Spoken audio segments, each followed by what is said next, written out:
Hello दोस्तों, आप सबका स्वागत है लर्नेक्स के इस अध्याय में। मैं हूं कबीर और आज हम सीखेंगे कि किसी भी दुकान में, किसी भी विभाग या किसी भी जगह, वजह या विषय पर हम किसी ग्राहक सेवा अधिकारी यानी कि कस्टमर केयर एग्जीक्यूटिव से कैसे बात कर सकते हैं इंग्लिश में। पहले हम फोन पर बात करना सीखेंगे।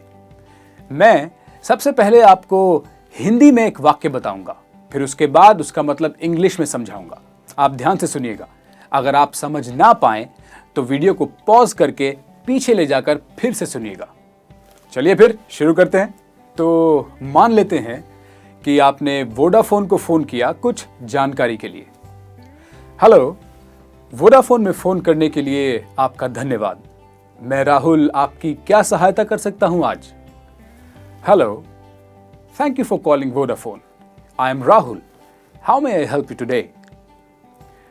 हेलो राहुल, मेरा नाम कबीर है और मैं आपके नए इंटरनेट प्लान्स के बारे में जानना चाहता हूं। Hello Rahul, I am Kabir and I want to know about your new internet plans. जी जरूर सर। आप पोस्ट पेड प्लान्स के बारे में जानना चाहते हैं या प्रीपेड प्लान्स के बारे में? Sure sir. Do you want to inquire about the postpaid plans और द प्रीपेड प्लान्स? तो इस तरह से आप बात शुरू कर सकते हैं। मान लीजिए कि आपको लगता है कि आपका बिल गलत है, मतलब ज़्यादा है। अगर कम होता तो ठीक ही होता ना। इसीलिए हम ज़्यादा बिल आने पर कैसे बात करेंगे? हेलो राहुल, मेरा नाम कबीर है। मैं वोडाफोन का बहुत पुराना ग्राहक हूं और मैंने कई लोगों को वोडाफोन का कनेक्शन लेने की सलाह भी दी है। Hello Rahul, I am Kabir.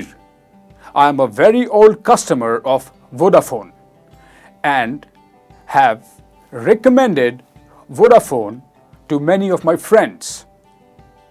ये सुनने के बाद राहुल क्या जवाब देगा? वोडाफोन के साथ बने रहने के लिए धन्यवाद सर। मैं आपकी क्या सहायता कर सकता हूं? Thanks for being with Vodafone. How may I help you, sir? Rahul, पिछले 2 महीनों से मेरा बिल बहुत ज़्यादा आ रहा है। मैंने पहले भी कंप्लेंट की थी पर कुछ निष्कर्ष नहीं निकला। Rahul, since 2 months I have been getting unduly exaggerated bill. I registered a complaint before but nothing came of it. मैंने कहा unduly exaggerated मतलब बेवजह बढ़ा हुआ। Nothing came out of it मतलब उस परेशानी का कोई हल नहीं निकला। सर, इस परेशानी के लिए मैं आपसे माफी चाहूंगा और पूरी कोशिश करूंगा कि आपकी परेशानी का सही हल हो। Sir, I beg your pardon for this inconvenience caused to you and will try my best to aptly resolve your issue. मैंने कहा इनकन्वीनियंस। इनकन्वीनियंस का मतलब होता है परेशानी। फिर मैंने इस्तेमाल किया एप्टली रिजॉल्व मतलब सही हल। एप्टली का मतलब सही। परेशानी को आप इशू भी कह सकते हैं। इसके बाद राहुल आपसे आपकी कुछ व्यक्तिगत जानकारी लेंगे और जांच पड़ताल शुरू कर देंगे।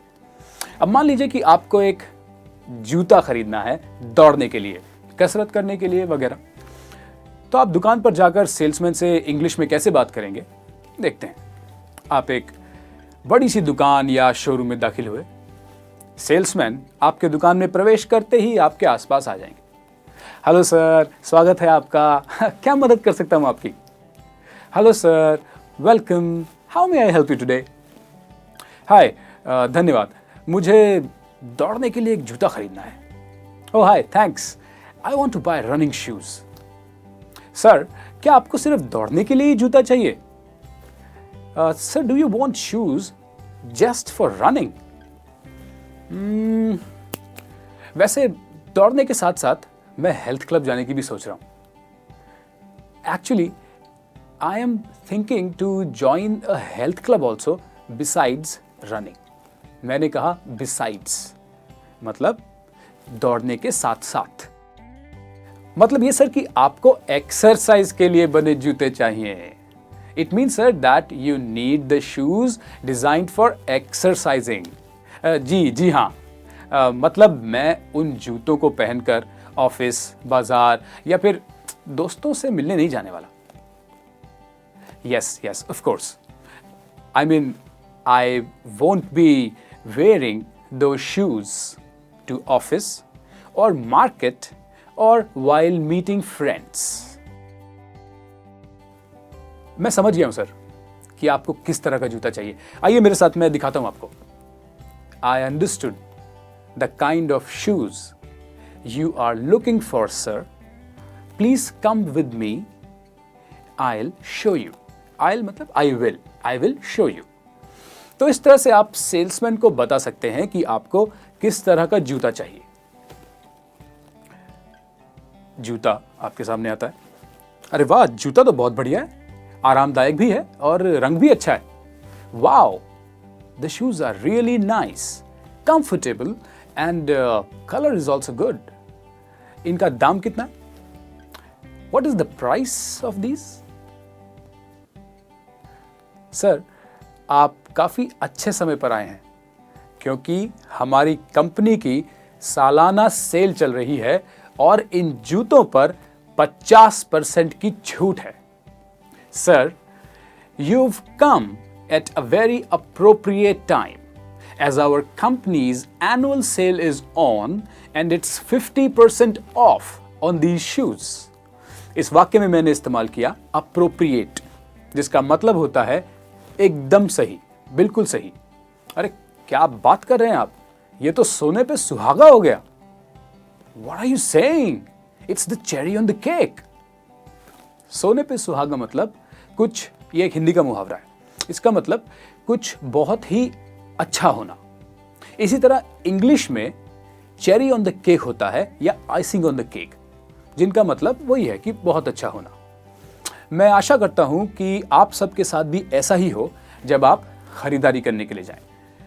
आजकल आपने तो जाहिर सी बात है नोटिस किया ही होगा कि बाजार में बहुत तरह के स्मार्टफोन्स आ गए हैं।